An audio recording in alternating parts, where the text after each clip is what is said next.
weight of silence. There are things in life too deep for words, and things in God too vast for understanding. I have touched both, and I have learned that silence is not always absence, and waiting is not always empty. In the beginning, I knew God by what He gave. His breath warmed the earth, and the world answered in blossom and fruit. His hand carved beauty into the days, and the nights hummed with peace. I feared Him, not with dread, but with the reverence that comes when you behold something holy, something other, something eternal pressing gently upon time. He was not far. He was not hidden. His presence soaked the soil, colored the sunrise, moved in the wind that danced through the hills. I rose with gratitude. I lay down in peace, and in between, I walked the path of devotion. There were no fireworks, no visions, no divine visitations, only the quiet assurance that I was known and that I knew Him. But there are places the soul must travel that cannot be marked on maps. No compass guides the way. No voices explain the terrain. These places are not chosen. They are given, not as punishment, but as invitation. An invitation to come closer, to go deeper, to be unmade and remade by the one who formed the stars. What does it mean to trust God when there is no voice, no sign, no certainty? What remains when everything that once affirmed His nearness is stripped away, and only your breath remains, bare, trembling, clinging? There is a kind of knowing that grows only in the dark, a kind of love that survives the fire, and a kind of faith that is born when nothing else remains. Men speak of faith as if it were simple, as if belief were a coin you toss into the heavens, expecting reward to fall like rain. But faith is not forged in ease. It is not sung in sunlit meadows. True faith is whispered through clenched teeth, held with bleeding hands, wept through long nights when heaven seems sealed. And yet, there, in the silence, something awakens, not the God we imagined, but the God who is. Not the answers we demanded, but the presence we forgot to desire. There was a time I measured goodness by what was visible. Now I see that the unseen bears more weight. There was a time I associated blessing with abundance. Now I know that emptiness can also be holy. Do not be afraid if you cannot understand. You are not alone in that mystery. God is not a puzzle to be solved. He is a fire to stand before, a voice to listen for, a presence to lean into even when unseen. He does not owe us explanations. He offers something better, Himself. This story is not a map with neat directions. It is a path walked slowly, with bare feet and open hands. It is not filled with clarity, but with the kind of truth that burns rather than defines. You will not find formulas here, only footsteps. If you are weary, come. If you are questioning, come. If you are trembling, come. This journey is not just mine. It belongs to all who wrestle with God, to sit in mystery without rushing toward answers, to wait on the mountain even when the cloud descends. In the stillness, He speaks. In the fire, He purifies. In the ashes, He plants something eternal. So walk with me, not armed with understanding, but bowed in reverence, not carrying answers, but clothed in awe. For his wind is not waiting. It is already rising, already moving, already reshaping everything it touches. When the sky was still blue, there is a silence deeper than sorrow, a silence that hovers just beyond the reach of words, where the spirit trembles and the soul learns how to listen. That is where I lived, between the hush of heaven and the hum of the earth. Before the breaking, before the winds grew teeth. In the days of peace, I lived in the land of Uz. The hills bowed gently toward the sky, and the sun painted gold upon the stones. My house stood like a tree planted by the waters, quiet, steady, rooted. The fire on the hearth never went out. Laughter echoed through the courtyards. My children danced. My servants sang. The oxen plowed, and the camels came and went in caravans that crossed the horizon like slow-moving clouds. But it was not wealth that made my heart full. It was not the herds or the harvests. It was not the honor given by men or the comfort of knowing my name was spoken with respect. It was him, the one unseen, the one who whispers in the conscience and walks in the cool of morning. I feared him, not like a man fears the sword, but like a man who stands on the edge of the sea and feels its vastness enter his bones. I rose early, before the light touched the fields. I called upon his name while the world still slept.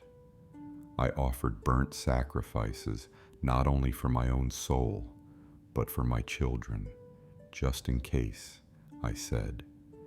Just in case they had turned their hearts away in secret. I knew how fragile love could be, how easy it was for the heart to drift. I pleaded not out of anxiety, but devotion. I wanted no gap to grow between them and the God who had been everything to me. People came to me for counsel. They asked me how I found peace. They wanted my words, but my words were simple. Walk humbly, turn from evil, love justice, do not lift your soul too high. But even then, I knew that goodness was not a shield. I knew that fearing God did not bargain away suffering. I did not serve him to be safe. I served him because I could not imagine life without him. And still, there was something deep in me that waited. A kind of restlessness I never named. Not fear, not foreboding, but something like the wind before it changes, when the birds fall silent and the leaves pause in midair. A stillness that is not peace, but preparation. I did not speak of it. I smiled. I prayed. I worked. I watched my children grow like olive shoots around my table. I blessed the labor of my hands and gave freely to those in need. The orphan's tears did not go unnoticed. The widow's hand did not go unanswered. My eyes sought the suffering, and I did not turn away. But still the sky was too blue, the days too golden, the order too unshaken. I knew the world was not meant to remain untouched. Even Eden had its serpent. Even the stars fall in time. And so I waited, not for calamity, but for the deepening, for the kind of knowing that only comes when the foundations are tested, for the voice of God that comes not in comfort, but in fire. I did not know what would come. I only knew that he would be there. He had to be.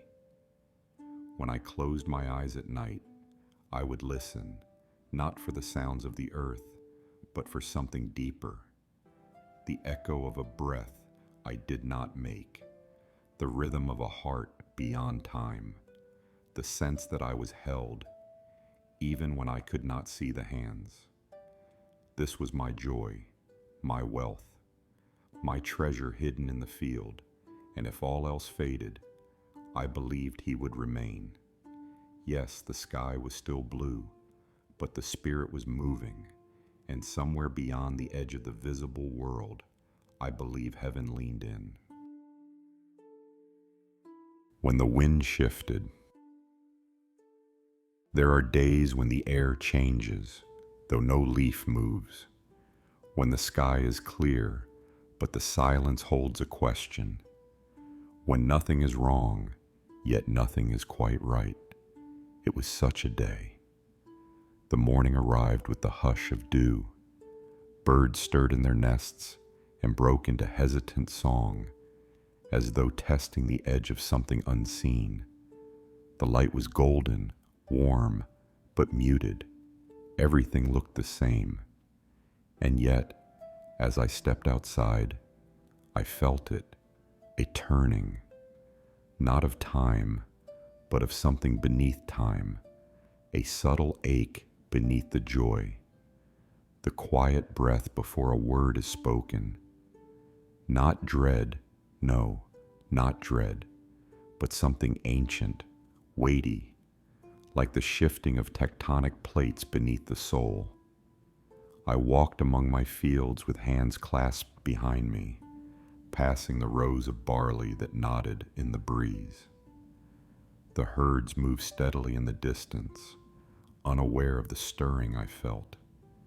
Everything was well, and yet I could not name the feeling that draped itself over my spirit like a veil. I have always known the seasons of the earth. Spring teaches patience, summer rewards labor, autumn reminds us to gather, winter whispers of endings. But what do you call the season when the sky is bright and yet the soul is shadowed? I did not speak of it. I did not want to give shape to something that had not yet taken form, but deep in my spirit, I knew. The wind had shifted. I turned my face upward and tried to pray, but even my prayers came slowly. They did not flow like water, as they usually did. They emerged in fragments, like clay not yet formed in the potter's hands. Lord, I said, search me. The words hung in the air. Search me and know me. If there is any shadow in me, shine your light on it. If there is any pride, break it. If there is any falsehood, dissolve it. And if not, still prepare me. I stood still for a long time, listening. Sometimes the voice of God roars like thunder. Sometimes it pierces like lightning, but more often, at least in my life, it comes like breath, like silence that stretches but does not snap, a silence that calls you deeper. I thought again of my children. They were in the house of my eldest son that day, feasting as they often did. I had raised them to love one another, and they did. They laughed freely, loved generously, and even in their joy, I feared for their hearts, not out of suspicion, but out of tenderness.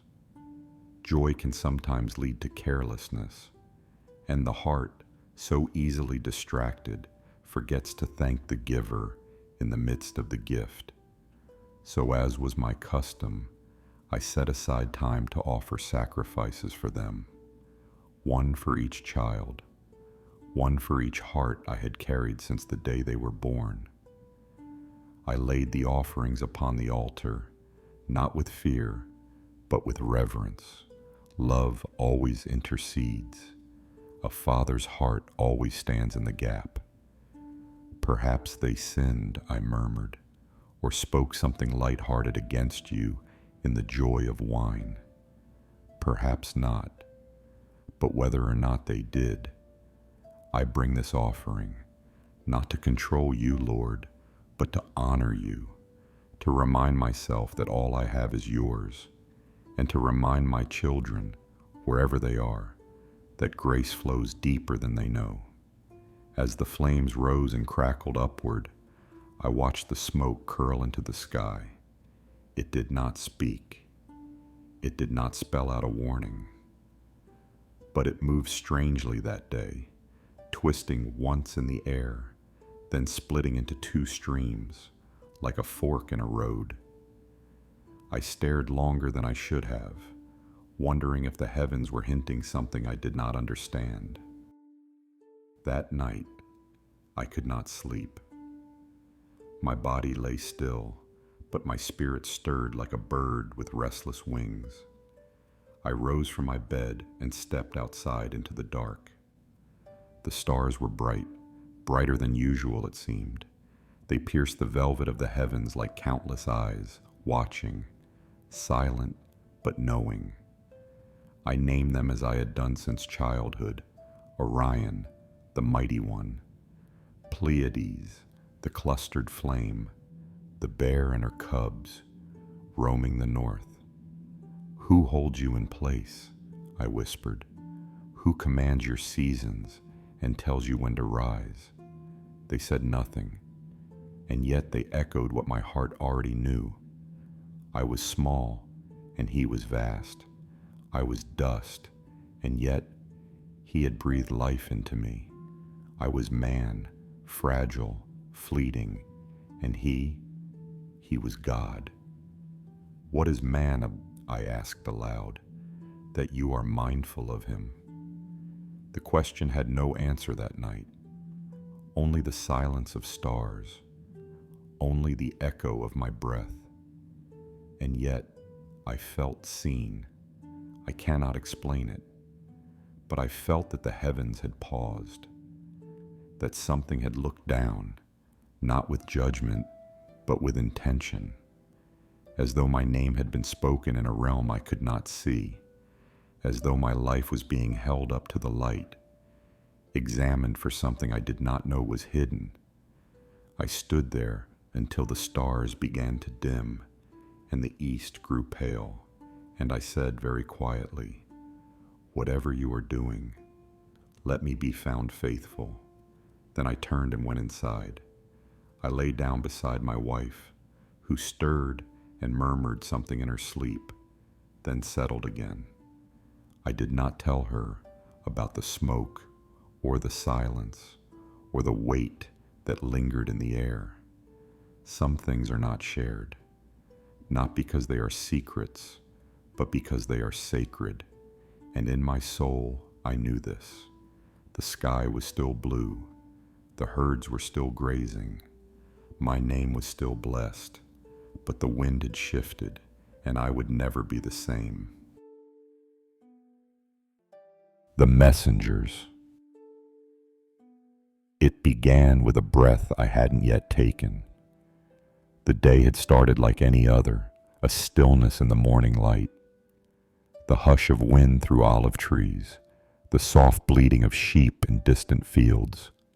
I sat beneath the shade of my courtyard, unaware that heaven's silence was holding its breath, not in peace, but in tension. Something unseen had shifted. Then the first messenger ran. I saw him before I heard him, his form cutting through the heat like a mirage. His feet stumbled over stones, arms flailing, breath short. Dust streaked his face, and fear shadowed his eyes. The gatekeeper let him through without question. He collapsed before me, gasping. "My lord," he said, they came, Sabines, from the hills. They attacked the oxen as they plowed, slaughtered the servants, took everything." He paused only to gasp for air, his voice cracking. "I alone escaped to tell you." The words hung in the air like a shroud. I tried to speak, but no sound came. My mind turned over the loss mechanically. Oxen gone, servants dead. But it hadn't yet reached my heart. I sat frozen, as if hearing someone else's fate. I wanted to rise, to act, to ask, why? How? But before I could, the second came. Another man, barely older than a boy, covered in soot. His eyes darted like he'd seen something unnatural. Fire, he said, fire from heaven. It fell and consumed the sheep, the shepherds too, all of them. Then, quieter, as if ashamed of his own survival, I alone escaped to tell you. Fire from heaven? It struck a chord deeper than robbery. Was it judgment? Was it coincidence? I looked to the sky, but it offered no answer, only the same blue calm that had cradled the morning. And still I did not move.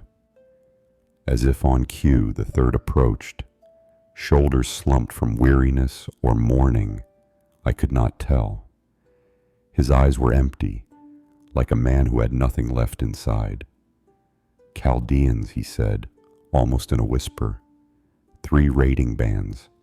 They fell upon the camels, took them, killed every servant. He didn't elaborate. I alone escaped to tell you. The rhythm of ruin had begun to form a pattern. It came in waves now, first one, then another, then another. Each news more cruel than the last. Each man more broken than the one before him. I stood at last, though my knees trembled. And then the fourth came. He did not run. He did not cry. His face was stone. Your sons and daughters were feasting, he said, in the house of your eldest. Yes, I knew. They always did. The joy of their closeness had been my crown. A wind, he said, a great wind from the desert. It struck the house on all 4 corners. His voice caught. It collapsed. The roof crushed them. There were no survivors. Then, almost gently, I alone escaped to tell you. I heard the words. I heard them, but my heart could not receive them. It was too much, too fast, too cruel. Not just one child, all of them, all my children, gone in a single breath of wind. I did not weep, not yet. I tore my robe. I fell to the earth and pressed my face into the very dust from which I had come. And in that moment, something rose from me. Not madness, not rage, but truth. Naked I came from my mother's womb. I whispered, naked I shall return. The words were not ritual. They were all I had. The only thing left untouched by the storm. The only truth I could still touch. I came into this world empty, and I would leave it empty. Everything in between had been mercy. The Lord gave, I said, tears now soaking into the earth beneath me. The Lord has taken away. And I lifted my voice, not in rebellion but in surrender. Blessed be the name of the Lord. The silence that followed was deeper than grief. It was sacred. There was no comfort, but there was a kind of reverence. I had not cursed him. I had not accused him. And though my heart bled, something within me bowed, not to fate, not to randomness, but to the one who sees beyond my understanding. I stayed in the dirt until night fell. The stars appeared like scattered pearls across the heavens, as if mocking the emptiness of my household. Where were the voices of my sons, the laughter of my daughters, the songs of servants preparing meals, the sound of hooves in the pasture? Where were the people who filled my name with joy? Gone, all gone. The wind had taken them, but I was still here, and I did not understand why. When silence sat with me, There is a silence that comes after the storm, not peace, not comfort, but a hollow stillness, where even the birds forget to sing. The messengers stopped coming, the dust of their feet settled. No more oxen to be stolen, no more camels to raid, no more children to lose. There was nothing left to report. I sat in the ashes of my yesterday, staring at the ground where my robe had once lay. My hands were scraped from tearing my garments. My skin burned under the sun, but I did not feel the heat. I had become a vessel of sorrow, emptied of sound, emptied of striving. Time passed strangely. The hours blurred like smoke rising from a smoldering ruin. I did not eat. I did not sleep. I existed, breath by breath, in a body that no longer understood joy. It was then that the affliction began. Not from raiders, not from fire, not from wind, but from within.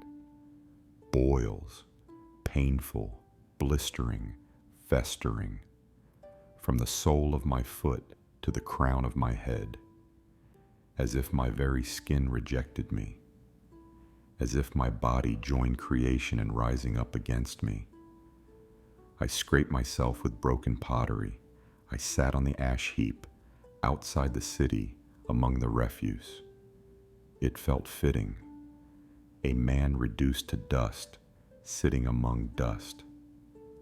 And there, in that place of ruin, came my wife. Her voice trembled with something more than grief. It carried weariness, that brittle edge of a soul that has no more prayers left to pray. Do you still hold fast to your integrity? She said, curse God and die. I looked up. Her face was gaunt with grief. Her eyes, those same eyes that once lit with laughter beside our children, were now dull, veiled with pain too deep for words. She did not say this from cruelty. She said it from despair. She had buried the same sons and daughters I did. She had washed the blood from the garments of our servants. She had watched me change before her, once strong, now shriveled. She too sat in the ashes, even if her place was beside me rather than upon them. But I could not do what she asked. Shall we receive good from God? I whispered, and not receive evil? She turned away, weeping. I did not blame her. Even I did not understand why I said what I said. Perhaps it was faith, perhaps defiance, perhaps a hope so buried under sorrow that I spoke it only as a whisper of my former self. But still I did not curse him, though I felt forsaken, though I tasted death in my own breath. Still, I remained silent before the one who sees all. Then one day I looked up and saw 3 men approaching on the horizon. I recognized them even through the haze of pain. Eliphaz the Temanite, Bildad the Shuhite, Zophar the Naamathite, friends of old, men of wisdom and stature. They had come from afar.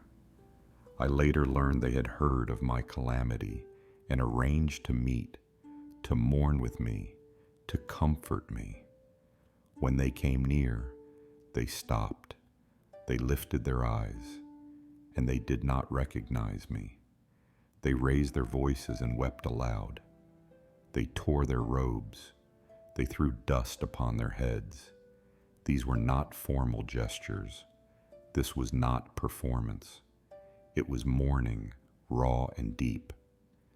And then, without a word, they sat with me, one on my left, one on my right, one across from me. 7 days, 7 nights.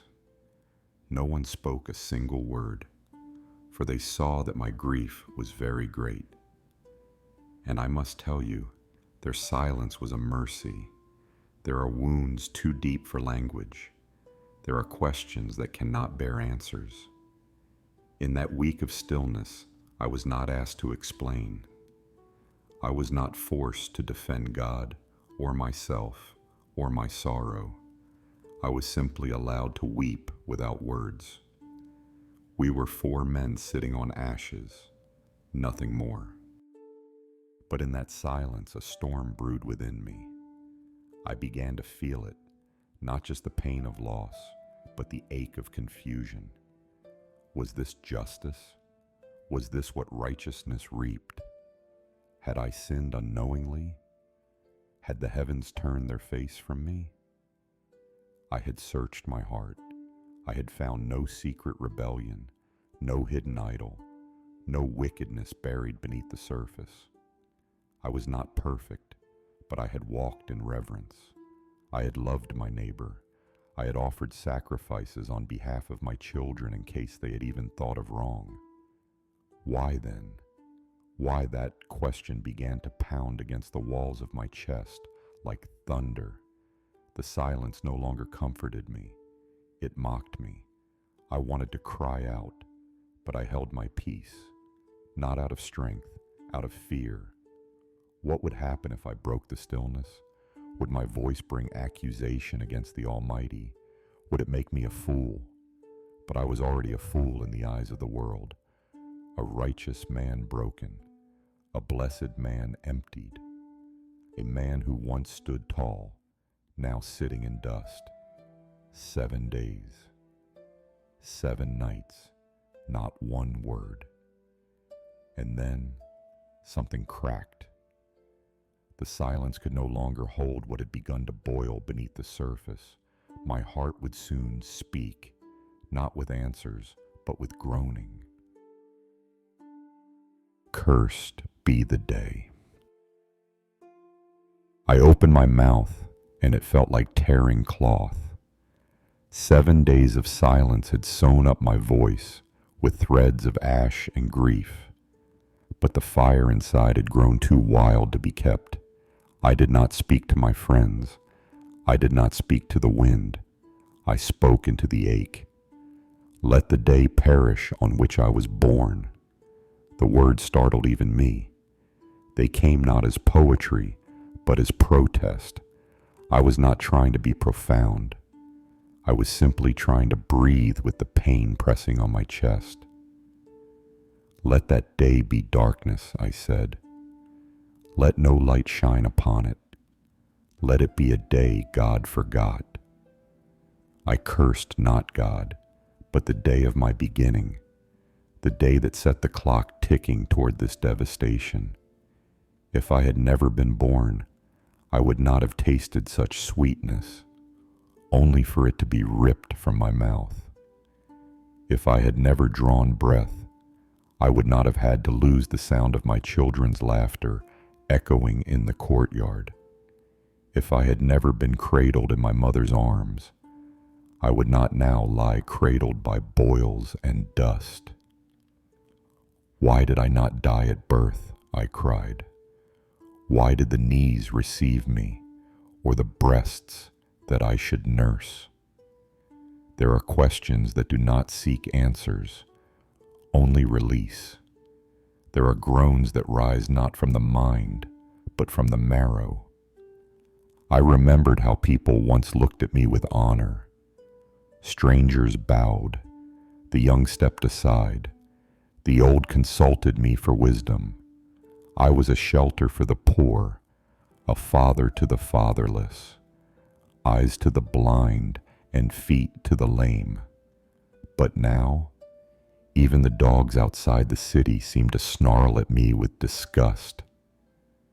I had become a proverb, a broken man in a world that only listens to the strong. Why is life given to the miserable? I asked. To those who long for death, but it does not come. I spoke not just for myself, but for every soul that has ever wept into the night without an answer, for every heart that has cried out in the wilderness, God, where are you? I had never cursed before. I had always feared God, always guarded my tongue. But in that moment, reverence gave way to rawness. It was not rebellion. It was not blasphemy. It was a lament that clawed its way through the ashes. I remembered my children's faces, each of them born into my trembling hands, each of them blessed by my prayers. Where were they now? Were they at rest? Did they remember me? And if they were at rest, why could I not join them? My friends said nothing. Perhaps they were afraid. Perhaps they were stunned. Or perhaps they too were men who had once cursed the silence in secret and were now hearing their own hearts spoken aloud through mine. Grief does not follow order. It is not clean. It does not wear polite robes or speak in measured tones. Grief is wild, holy even in its brokenness. In that moment, I did not try to explain God. I did not try to justify myself. I simply cried, and the heavens were silent, but something in me suspected they were listening. There was a God behind the veil of clouds, a God who had once walked with Adam in the cool of the garden, a God who had flooded the world and then set a rainbow in the sky, a God who had allowed me to be blessed, and now a God who had allowed me to be undone. I did not understand him. I could not feel him, but I still spoke to him, even if indirectly. Sometimes prayer is not a song. Sometimes it is a scream. Sometimes it is not a petition, but a protest soaked in tears. And though I could not see his face, I knew this much. He was not far, for even in the void, I was not fully alone. My words rose, somewhere above the ash. Beyond the wind and silence, they rose, and maybe that was the first act of faith. Not praising, not enduring, just speaking, cursing the day, questioning the purpose, begging for an end, but speaking, still believing that somewhere, someone heard. The wrestling with Eliphaz. When Eliphaz first opened his mouth, I thought perhaps a friend's kindness would steady me a mite. His voice was gentle, wrapped in wisdom, as though his words would balm my wounds. He reminded me of what I once was, a counselor to many, a strength to the weary, a father to the broken. But then he turned his mirror against me. He told me I was impatient, that my sorrow proved weakness. He said no one suffers without reason, that those who plow trouble reap the same. He even spoke of a vision in the night, declaring no man righteous before God. He urged me to repent, as though hidden guilt had brought this ruin, and promised that if I returned to the Almighty, peace and prosperity would be restored. I listened, but my heart broke under the weight of his words. Could he not see that my grief outweighed the sands of the sea? Did he not understand that my cry was not rebellion, but anguish? His friendship felt like a dried-up stream that fails the thirsty. I begged him, teach me where I have erred, show me the truth if I am blind. But instead of comfort, he gave accusation. My wounds were raw, and his counsel pressed salt into them. He came again, harsher than before. No longer gentle, he mocked my defense, calling my words empty wind. He said I undermined faith itself by daring to cry out. He painted the wicked man's life, haunted, cursed, and doomed. And though he never spoke my name, his eyes laid the picture upon me. He believed my suffering proved my guilt. I cried back to him, "You are miserable comforters, all of you. If your souls were where mine is, I would strengthen you, not crush you." I told him that God himself had shattered me, yet still I clung to my integrity. I called upon heaven for a witness, for the truth seemed buried under their scorn.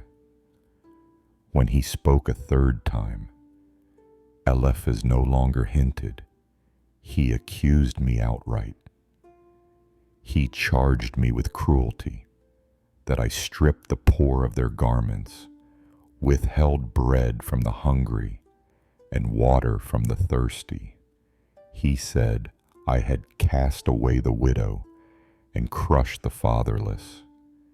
He cloaked slander in the name of God and urged me once more to repent, to return to the Almighty and find prosperity again.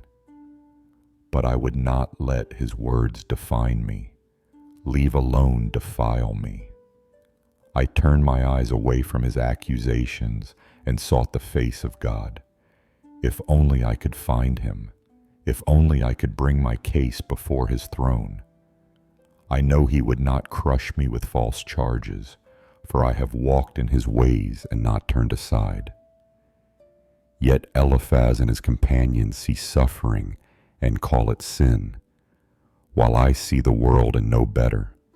The wicked prosper, the oppressors grow fat, and the poor are trampled underfoot.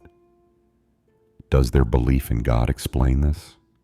No, the innocent bleed, and the guilty laugh. Eliphaz wounded me more deeply than my sores had. His counsel turned friendship into accusation, loyalty into betrayal. He might have felt he was defending God, but he spoke what was not true of him. And in the ashes, I learned that even a friend's piety can pierce like a spear when it lacks compassion. And then with Bildad, where Eliphaz's words stung me, I thought perhaps Bildad might come with compassion. But he rose with sharpness, his tongue like a lash. "How long will you speak these things?" he asked me. My cries, my laments, the groans I poured out before God. He called them a great wind, empty and wild. He said God does not pervert justice, that if my children had sinned, they received what they deserved, and that if I were pure and upright, the Almighty would already be restoring me. His counsel was simple: seek God, plead for mercy, repent, and all would be well. What comfort was this? My heart was crushed, my life ripped open, my grief unmeasured, and Bildad reduced it to a ledger of sin and punishment. He pointed to the wisdom of the ancients, to proverbs and parables that spoke of how the wicked are like reeds without water, how their hope is fragile, how their joy fades like a shadow. He held me up against that picture, as though my pain had written me into the story of the ungodly. I could not remain silent. I cried out that I know full well the greatness of God, that his power shakes mountains and commands the stars. But how can a man be righteous before him? If he chooses to contend with us, who can answer even one of 1,000 questions? Though I am blameless, my own mouth would condemn me, for his wisdom is beyond measure. I told Bildad that my days flee faster than a runner, that my life slips away like a boat made of papyrus, leaving no trace behind. But Bildad was not finished. Again he rose, and again his words bruised. "The light of the wicked is put out," he said. He painted a picture of snares and nets, of terrors in every step, of disease eating away at skin, of memory perishing from the earth. He spoke of one devoured by the fire of God's anger, cast into the darkness, his lamp extinguished forever. He declared, "This is the portion of the wicked man, the heritage decreed by God." And though he did not name me, his tone made it plain whom he meant. His speech was cruel poetry, each image a dagger, and I, already broken, asked, "How long will you torment me and crush me with words? 10 times you have reproached me without shame.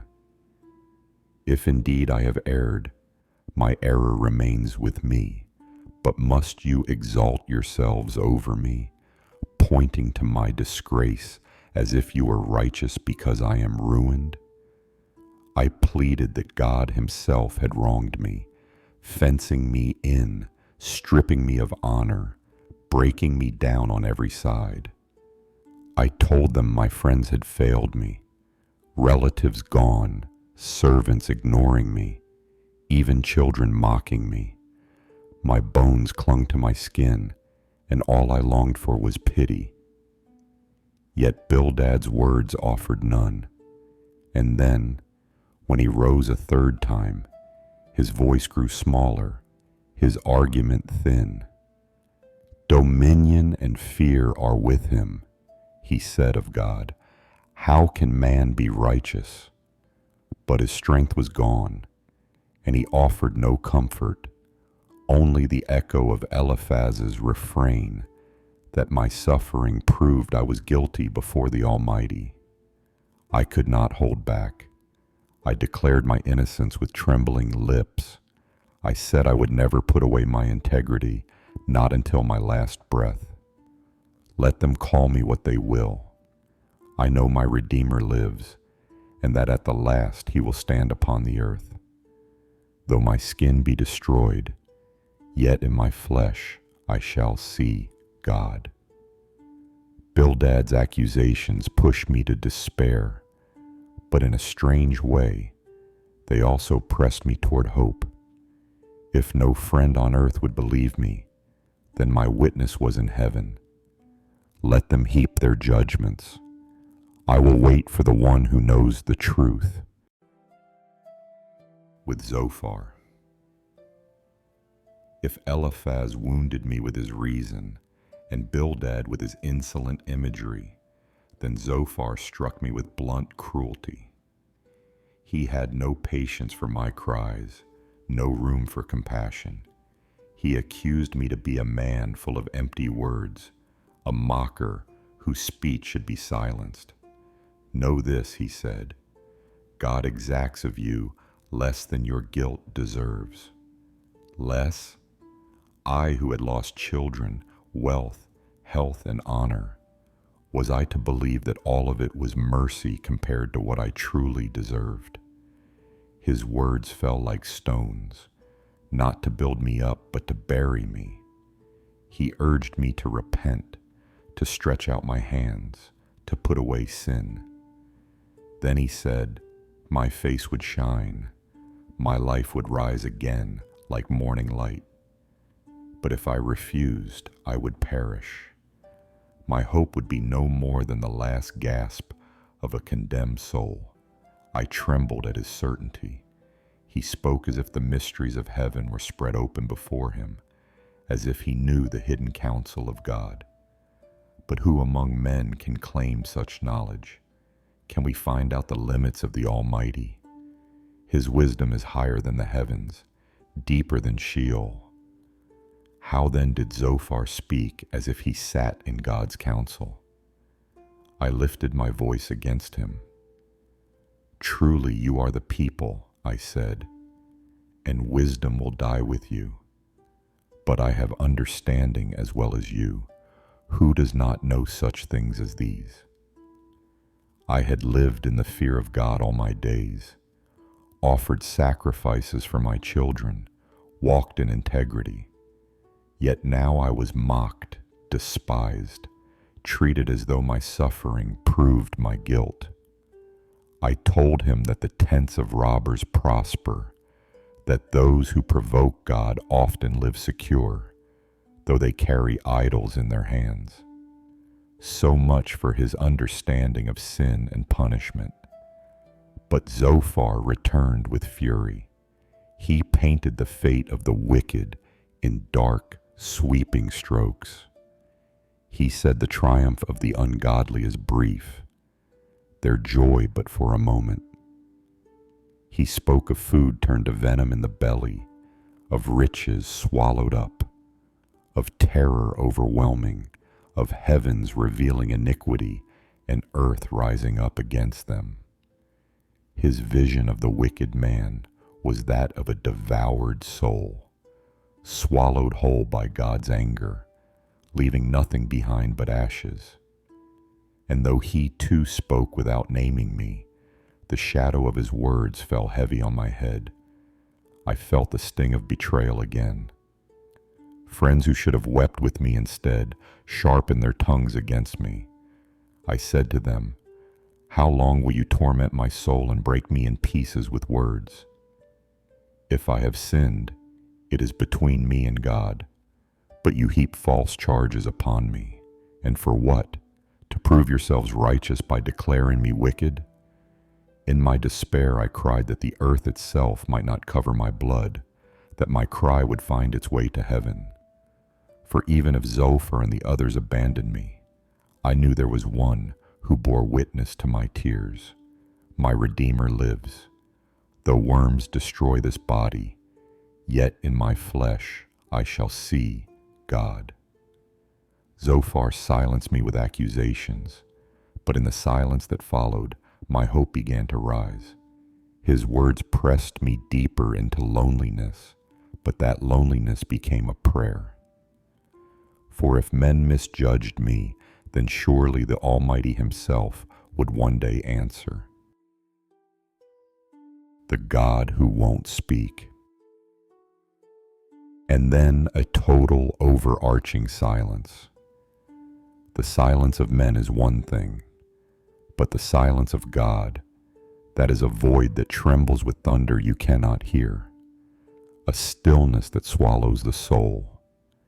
I needed breath, I needed God, and yet He was not there. My heart cried aloud to the heavens, not because I had the strength to, but because the silence inside me had become unbearable. Does not man have hard service on earth? I spoke into my havoc-laced stillness. Are not his days like those of a hired laborer? I am not a king. I am not an angel. I am a man, a breath, a flicker, a shadow. Like a slave longing for the shade, I waited for rest, but none came. The night stretched longer than the days, and the days had no mercy. My skin cracked and bled, my breath rattled, my bones burned from within. Sleep mocked me, and when it came only to offer visions more terrifying than waking. I looked at my hands, twisted, shaking, these hands that once blessed my children, these fingers that fed the poor, lifted the fallen, opened my gates to strangers. Now they could do nothing. They clung to dust. My days are swifter than a weaver's shuttle, I mused, and come to their end without hope. I felt myself unraveling, my flesh torn thread by thread. Once I was clothed in honor, now I wore boils and rags. I remembered God, and I trembled, not out of fear, but because I could not feel Him anymore.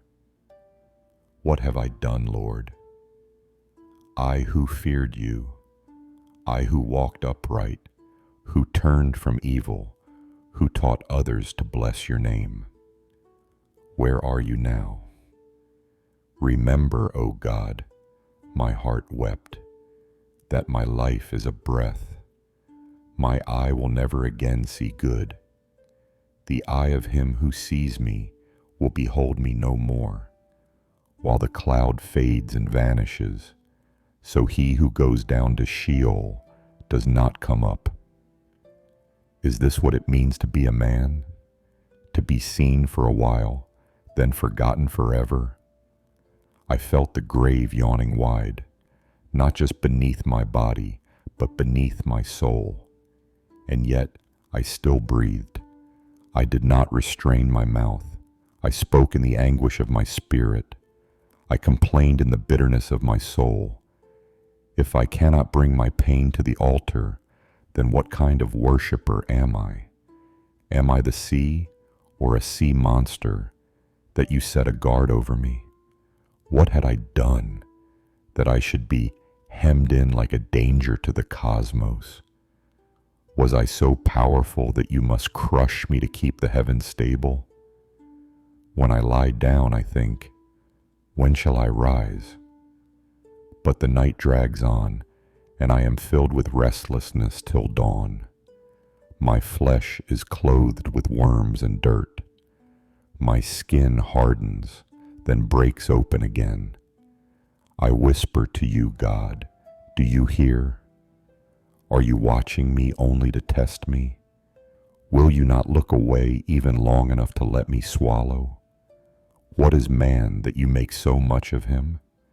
That you set your heart on him, visit him every morning, and test him every moment? Is this what attention from the Almighty feels like? To be examined, prodded, stripped bare, judged, and left without answer?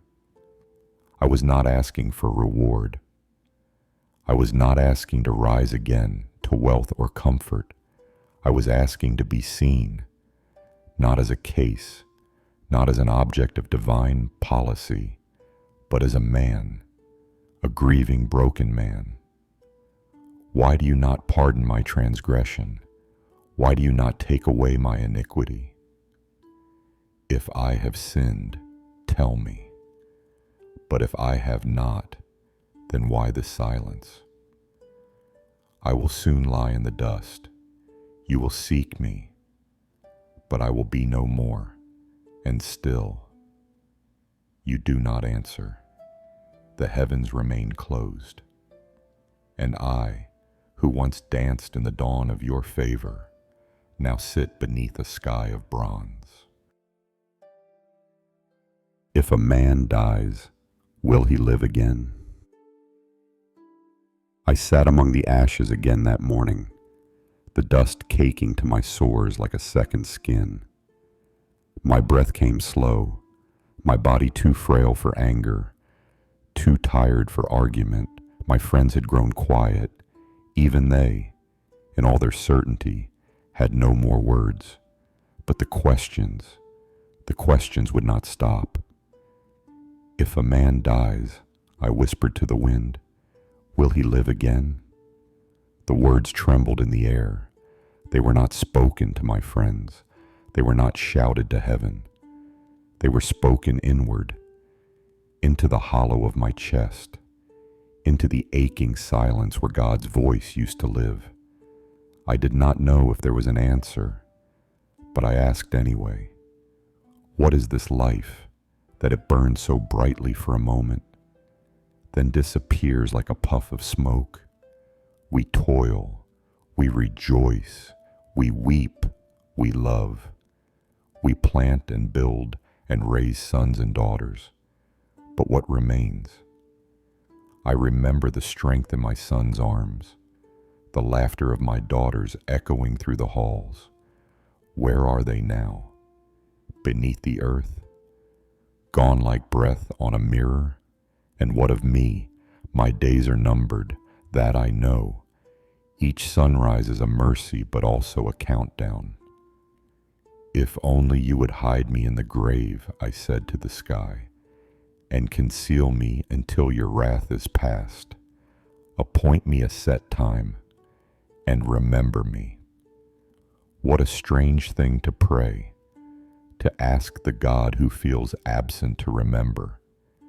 as if I am a name he once knew, as if I am a child he once held.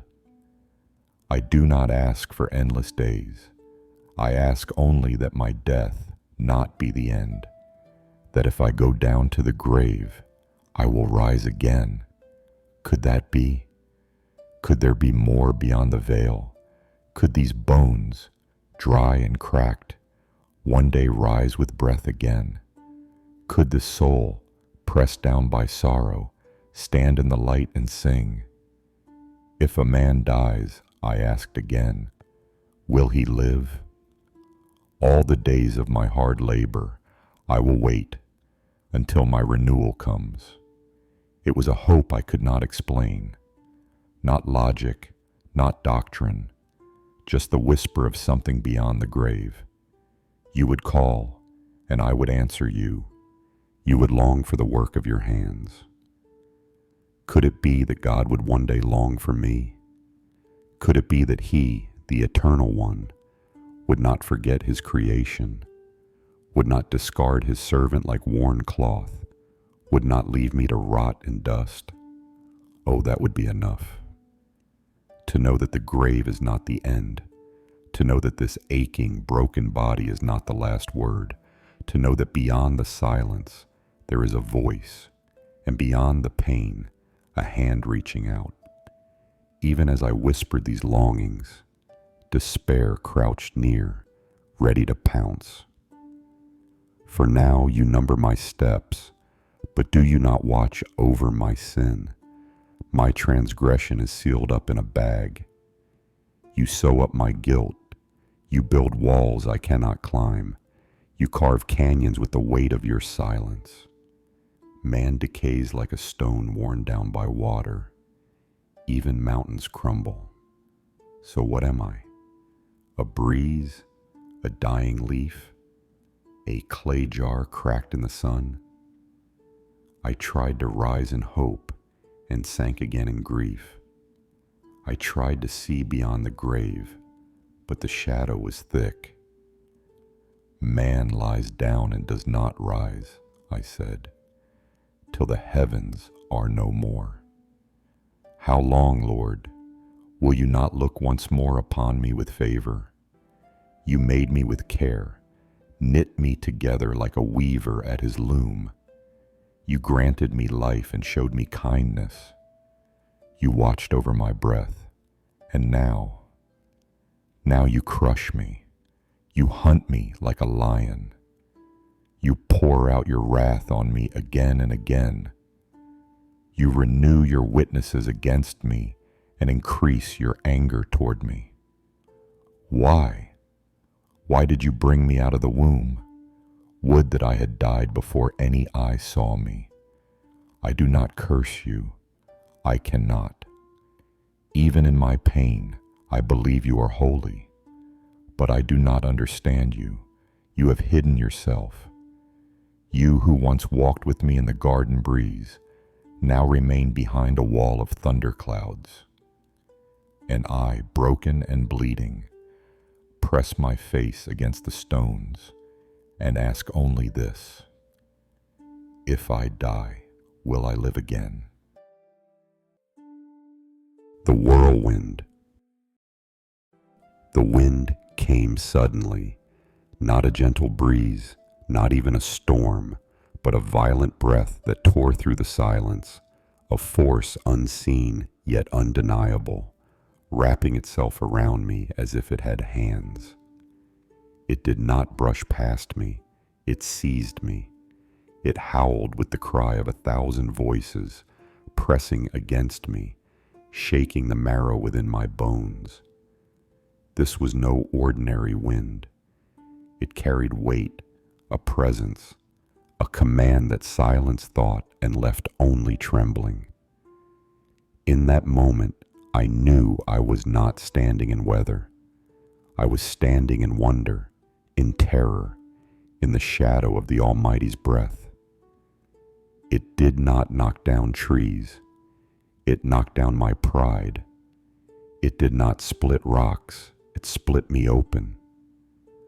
A voice rose from it, and it sent shivers down my spine. Who is this that darkens counsel with words without knowledge?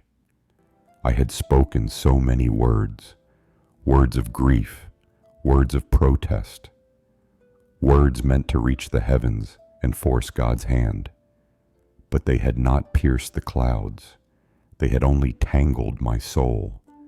And now God spoke. Brace yourself like a man, he said. I will question you and you shall answer me.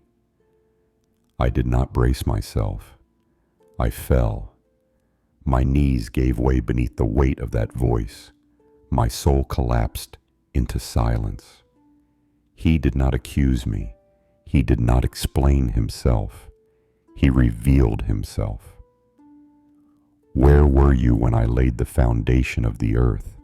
He asked, not in fury, but in majesty. Who shut in the sea with doors when it burst out from the womb? Have you commanded the morning or caused the dawn to know its place? I had cried for justice. He answered with glory. I had pleaded for understanding. He replied with stars and oceans, light and darkness, beasts of the field and constellations in the sky. The world I had once ruled in prosperity, I now saw for what it was, his. Every grain of sand, every gust of wind, every heartbeat, every hidden thing, his. And I had spoken of things too wonderful for me. Do I understand how the deer gives birth? Do I know where the mountain goat climbs? Did I hang the Pleiades in place? Did I teach the hawk to soar? I had never noticed these things before, not truly. I had lived among them, named them, herded them, marveled at them from afar, but I had not truly seen them, not until now, not until he opened my eyes. Creation itself had been speaking all along. I just hadn't known how to listen. I remembered how I used to speak of God. I used to teach others. The Almighty is just. The Lord blesses the righteous. I had spoken from a place of order and peace, but now that I had met him in the whirlwind, I knew I had spoken of him from the outside. I had spoken about him. Now I stood before him. There is a difference, one that cannot be taught, only encountered. The wind still circled around me. It was not chaos. It was clarity. He continued to speak, not to crush me, but to call me deeper. Will you condemn me, that you may be justified? And I wept, because I had. In the darkness, in the silence, I had begun to believe that he must be unjust if I suffered unjustly. I had held up my righteousness like a shield, but before his majesty, it fell like dust. I did not receive the answer I wanted, but I received the answer I needed, God himself. Not an idea, not a doctrine, the living one. He did not defend himself, he revealed himself. And in that revelation, I found a strange peace. If this is who God is, mysterious, powerful, tender, wild, then I will stop asking him to fit into my courtroom. He does not sit at the bar of my reason. He sits enthroned above the circle of the earth. And still, he speaks to me. That is the greater wonder. Not that he rules, but that he cares. Not that he creates, but that he sees. Not that he answers, but that he loves. I do not know what tomorrow holds. I do not know whether my life will be restored, or whether I will die still covered in sores, forgotten by men. But I know this now. God is not absent. He is not unjust. He is not silent forever. He is God, and I am not, and that is enough. I bowed low in the dust, not because I was condemned, but because I was undone by wonder, and in that posture I found my true self again. Not Job the wealthy, not Job the righteous, not Job the afflicted, just Job, a man made of dust, seen by glory, loved by the eternal. And I whispered, "Behold, I am of small account. I had heard of you with the hearing of the ear, but now my eye sees you." The latter rain. Once the whirlwind ceased, I rose slowly, not because my strength had returned, but because my spirit had revived. The ashes still clung to my skin, the sores still stung when I moved, but the silence inside me had been broken by a voice that thundered and whispered all at once. God had spoken, and in his voice I heard something more powerful than answers. I heard love, not the soft kind that flatters or shields, but the kind that sees, that strikes, that remakes. I no longer asked why. The question had dissolved in the presence. The dust of my life had become holy ground. And so I worshiped, not to receive anything, not to appease, but because I had seen him, and that sight changed everything. My friends stood with heads bowed low. Eliphaz, Bildad, Zophar. They who had tried to explain God were now confronted by him. Their words, clever and correct in form, had missed the mark of mercy. God was not pleased.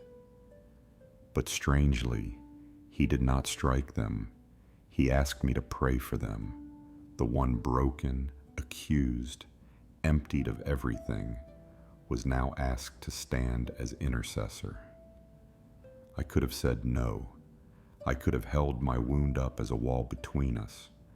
I could have fed on the bitterness of their betrayal, but I did not, because I had seen God. And once you have seen mercy, you cannot withhold it. So I prayed, not from superiority, but from solidarity.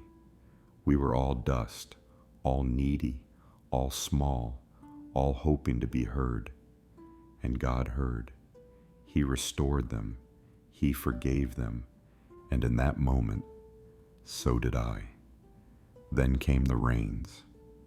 Soft at first, like a breath returning to lungs, long collapsed, then steady, then full.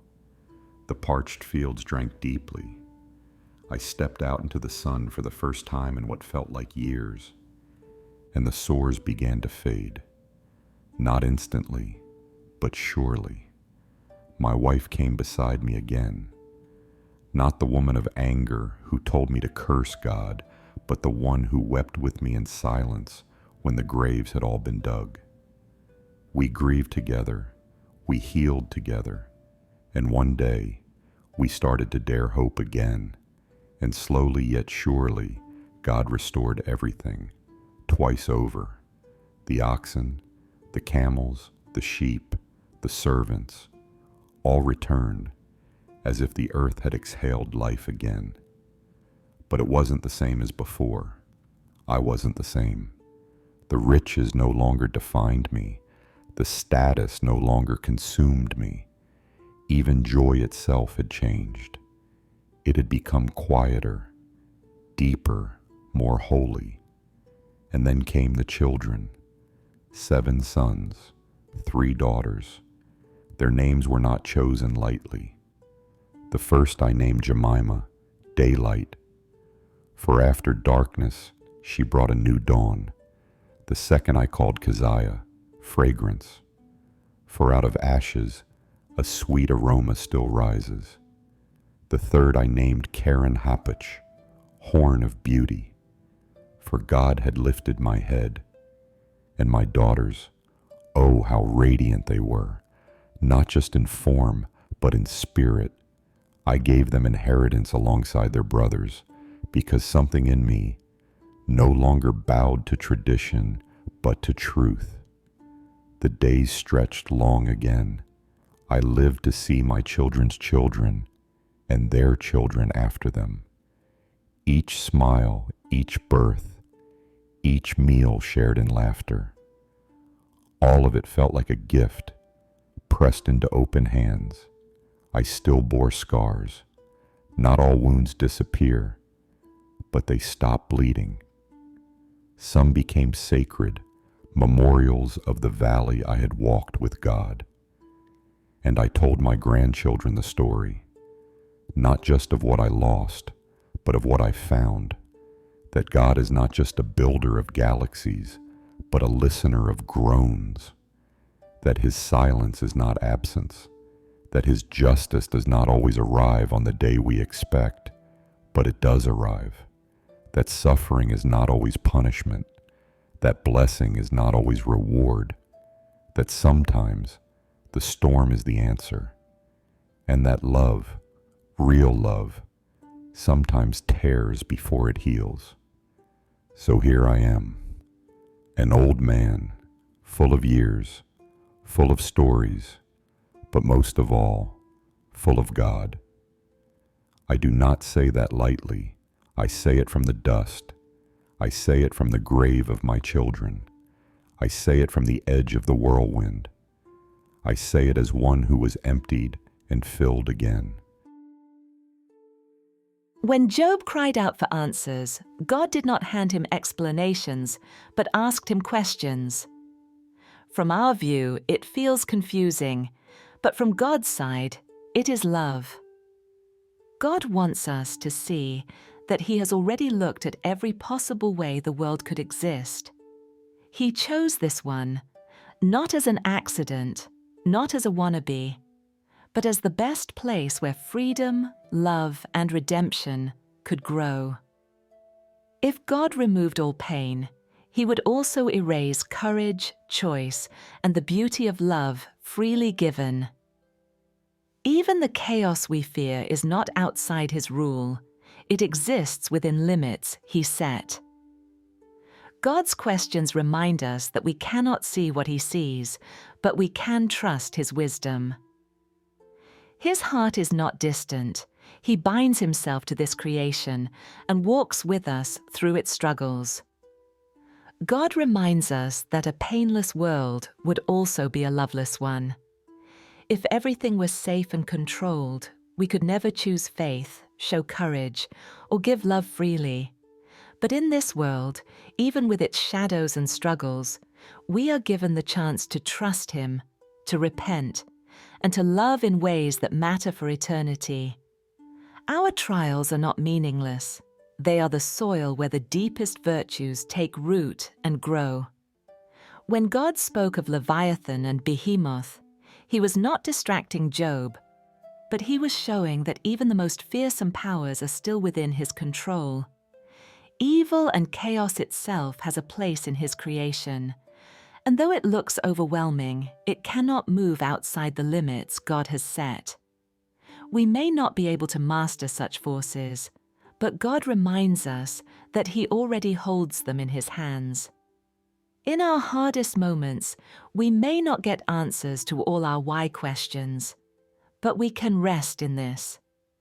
God has already seen every other way the story could go, and He chose the one where love, hope, and trust are possible. Our role is not to control the design, but to lean into His wisdom and trust His heart. God does not abandon His creation or His people. Even in hardship, His heart is present, guiding, sustaining, and bringing hope. God calls us to let go of the idea that life can be painless. He has already seen every possible world and created this one. A world where suffering exists, but so do hope, resurrection, and real lasting love. His questions are not evasions. They reveal His wisdom and invite us to trust Him fully. In every trial, God is present. Even when life is hard, His design allows faith, hope, and love to grow eternal.